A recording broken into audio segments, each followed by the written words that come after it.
சினிமாவில் ஆரம்பத்தில் நாளைய தீர்ப்புலேருந்து பார்த்தீங்கன்னா இன்றைக்கி வரைக்கும் 69 படம்.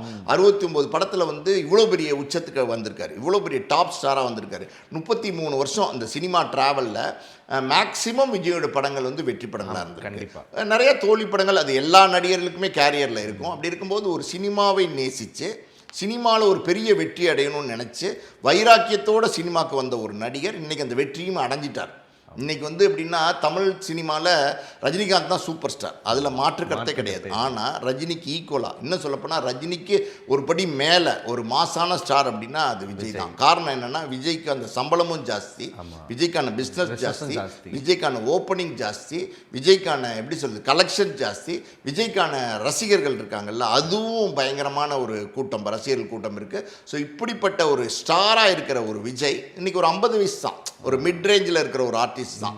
அப்படி இருக்கும்போது இன்னைக்கு வந்து சினிமா நம்மளை நேசித்து வந்த ஒரு விஷயத்தை விட்டுட்டு போகிறோம் அப்படின்னும் போது யாருக்காக இருந்தாலும், விஜயும் ஒரு சாதாரண மனிதன் தானே, யாருக்காக இருந்தாலும் உள்ளுக்குள்ள மனசுக்குள்ள ஒரு சின்ன ஒரு எப்படி சொல்கிறது ஒரு வருத்தம், தடுமாற்றம், கலக்கம் ஏதோ ஒன்று இருந்துட்டு இருக்கும். அது இல்லாமல் இருக்காது.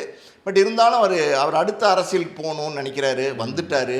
ஸோ அரசியலில் வந்து சாதிச்சு காட்டணும்னு நினைக்கிறாரு.